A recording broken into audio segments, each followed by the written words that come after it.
What's up, everybody? We're going to look at convection, conduction, and radiation a little bit today. All right, so I haven't done one of these in a while where you see the state standard, but what this is going to get into, this is all about energy transfer. So you've been working the labs in energy transfer. Here's a little bit more context for them. The idea is that we've got to figure out how energy gets from the sun. And bonus, if you remember how energy is created in the sun, what powers the sun? If you can remember that and put that over here, bonus points. Maybe I'll come back and say it at the end. So that's where the energy starts. And then how does it radiate towards the earth? And then once it hits, how do we have conduction and convection driving like all of weather? So like this is like a small little nugget, but it really is like the whole reason why meteorology is a thing, like why we have weather. So it's like small but critical. We'll really be talking about this for months because meteorology takes a while to fight through. So name a few sources of energy that you may use in your daily life. Usually we do this and then I collect some answers, we'll put them on the board and all that. But in this wonderful world of YouTube and videos, just think about it for a sec. Where do you get energy? And what we're going to find out is that in the end, almost all energy, can be traced back to the sun. So if you remember this idea of incoming solar radiation, it's just a fancy term that if you just copy the underlined letters there, insolation. That's our fancy term for basically energy that's coming at the planet from the sun. So, what did you come up with above? What did we get? So let's knock out some obvious ones. What sources of energy do we have where the source is the sun? Like it could be more obvious than like solar panels, right? I'm a little bit bigger for you. What about wind? Well, as we're going to unwrap here, wind happens because of an unequal heating of Earth's surface by the sun. So then air moves. So we can definitely say that that's the deal there. What else? Sometimes somebody's a wise guy and they're trying to make a joke, but it's true. Like, how do I have the energy to be able to move and speak into this camera and all of that, right? Because I've had food. And whether your diet is, animal-based things or plant-based things, it's all a result of energy coming from the sun and photosynthesis and that growing. Now, what about our fossil fuels like gas, coal, oil, all of those, right? It may be tempting to say, well, that comes like out of the earth. We mine those from deep within the earth. True, but how did they get there initially?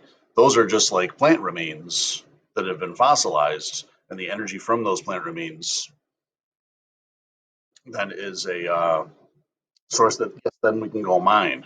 So there's a corollary here. Let me do two. Let me do first, like wood. If you burn wood, I burn wood at my house for heat, right? Sun has hit those plant leaves, those trees have grown, and then I go and cut them down and chop them in pieces and let them dry out and chuck them into the fire, right? But as those trees grew and developed those hydrocarbons through that process of photosynthesis, like the tissue of the tree, that's clearly like a solar thing, right?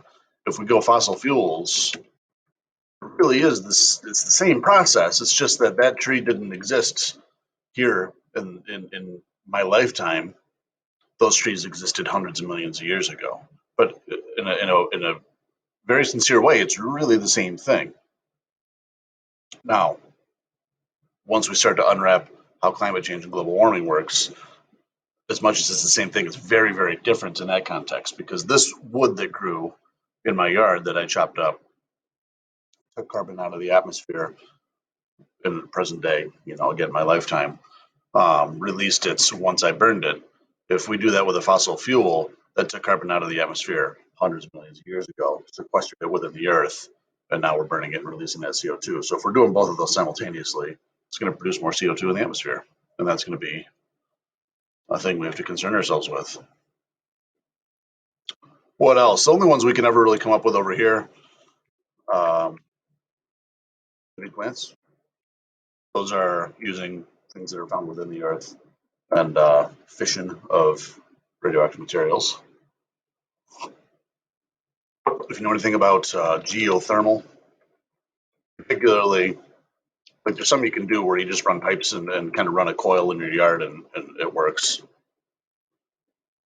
Don't worry about that. I'm talking more like the large scale, like in Iceland, where tectonically there's a situation where you can get down to Earth's guts because we haven't done all that yet, right? We can get down to the hotter part of the Earth a little easier because the crust is thinner there. They can use that for heat.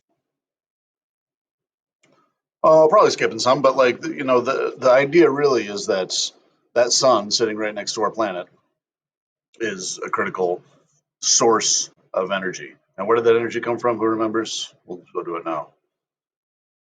Fusion. That's from back to the first unit. Feels like it's been a long time.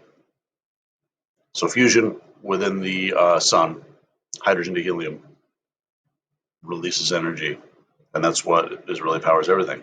All right, so energy transfer. So you're going to have a classwork, and it's going to have some of this in there for sure. Molecule to molecule contacts, physical touching. That's like the metal bar in the lab. That's conduction. The flow of a fluid. I'm going to give you another video. You haven't really seen this yet, and I don't have a lab for it because there's not really an easy way to measure it. That's going to be convection, and through electromagnetic waves, like from the sun or at McDonald's when there's that lamp that keeps the French fries warm, that is radiation. So I want you to figure out those three. Press pause for a quick minute. I'll have a sip of coffee. All right, now that you've unpaused it and tried it, so I'm sure you all did that. Good job, everybody. If this guy's feeling the energy like coming off of the metal of the stove that's gotten hot, that's radiating heat. So if you feel that like from a fire, you feel that like that glow, that's it. He holds a metal bar in the coals for too long, not wise, but the energy in that case conducted down the bar, that's conduction. And some fireplaces, like mine, it's an internal one that has a fan system, or you turn on fans in the house to like move the air around. That moving air. The story of meteorology, the whole entire kit and caboodle. And again, this is going to cover us for like well over a month. Is that the sun heats Earth's atmosphere and surface through radiation. And that's because it doesn't heat evenly. This drives convection in the atmosphere, giving us moving air. And when air moves, like we call it weather, and we really got to take that simple view on it. Air is going to come in today, if you're doing this today, December 1st, 2020.